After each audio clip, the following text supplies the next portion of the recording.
En 2003, le premier plan cancer national était lancé avec pour but la lutte contre le cancer et l'amélioration de la prise en charge des malades. On lui doit notamment l'interdiction de fumer dans les lieux publics ainsi que l'augmentation du prix de vente du tabac. Alors dans le cadre de la prise en charge des patients atteints de cancer, le gouvernement, afin de structurer la prise en charge et de développer les structures de prise en charge, a élaboré ce qu'on appelle un plan, c'est-à-dire des grands axes de travail et des processus de conduite qui permettent donc d'améliorer la prise en charge des patients. Le plan Cancer 2 vient de s'achever et de nombreux effets positifs ont d'ores et déjà été notés. Il avait notamment pour but d'accélérer les avancées de la recherche, de concevoir des parcours de santé et de mieux prendre en compte les inégalités de santé. Alors sur le plan national, c'est en gros comme sur le plan régional, il y a eu des effets bénéfiques. Premièrement, des sommes importantes ont été engagées puisque sur le plan national, il y a eu 1,2 milliard d'euros d'engagés qui ont été dépensés à peu près à 85%. Et sur la région, le plan cancer a permis de conforter ce qui avait déjà été mis en place dans le cadre du plan cancer 1. Donc nous avons réussi à structurer les centres de coordination en cancérologie qui sont dans tous les établissements principaux prenant en charge le cancer. Il y a eu la période de conforter les autorisations de cancérologie. 27 établissements de santé en Bourgogne ont eu leur autorisation confirmée et devront l'avoir de nouveau. Enfin, elles seront renouvelées dans les 2 années qui viennent. Donc il y a eu des avancées très importantes. Mais il y a aussi eu quelques difficultés. Alors la difficulté, c'est le problème de l'environnement, de l'impact de l'environnement sur la santé, qui est quand même pas très bien pris en compte. Le retard dans la prévention, c'est pas spécifique à la Bourgogne, mais la Bourgogne est quand même pas dans les mieux placés quant à la prévention sur le dépistage du cancer du sein, sur le dépistage du cancer colique, et puis sur le plan national, et aussi en Bourgogne, le retard sur la prévention des cancers du col du fait de la baisse de la vaccination anti-HPV, qui est un problème national, c'est pas un problème bourguignon. Coordonné donc par l'ARS de Bourgogne, il a été aussi le moyen de pallier à des difficultés pour certains de nos départements qui ont bénéficié plus activement du plan cancer. Un plan concerne toute la France, donc toutes les régions.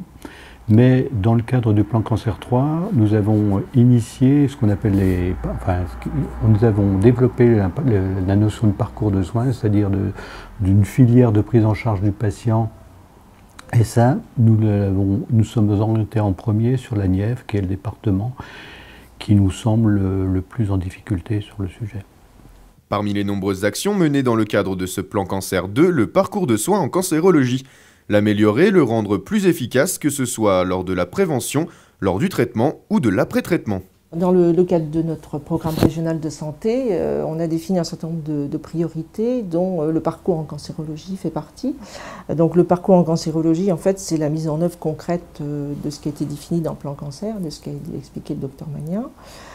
C'est-à-dire comment améliorer les différentes étapes de ce parcours au profit du patient, donc comment améliorer la prévention déjà, donc toutes les actions de prévention qui sont soutenues par l'ARS, comment faire en sorte que la population, un taux plus important de population puisse se faire dépister le plus tôt possible, dans le cadre du dépistage organisé, notamment du cancer du sein, du cancer colorectal. Bon. Donc il y a effectivement favoriser les diagnostics précoces, favoriser l'accès aux soins des patients et puis favoriser surtout la coordination entre les différents acteurs qui interviennent dans ce parcours de façon à ce que le patient puisse être orienté sur les bons interlocuteurs à chaque étape de son traitement et pendant l'après-traitement. Donc ça consiste effectivement déjà on regroupe, enfin on essaye de réunir l'ensemble des participants, des professionnels qui participent à ce parcours, donc non seulement les représentants des établissements, des médecins hospitaliers, mais également des médecins traitants, des représentants du monde de l'ambulatoire, des associations d'usagers, enfin tous ceux qui peuvent intervenir pour améliorer donc, le déroulé de ce parcours pour le patient. Et donc on essaye de renforcer effectivement déjà les moyens de coordination au niveau des établissements pour le suivi des patients et puis de développer le rôle des professionnels de l'ambulatoire dans le suivi des patients et dans la prise en charge de l'ensemble de leurs besoins, donc notamment en s'appuyant sur les maisons de santé pluriprofessionnelles qui sont assez nombreuses en Bourgogne. Ça, c'est une chance que nous avons, et on peut déjà s'appuyer sur ces structures qui sont déjà des structures où on a l'habitude de fonctionner de façon coordonnée avec plusieurs types de professionnels. Une réaction ? Un témoignage ? Commentez ce reportage sur dijonsanté.fr.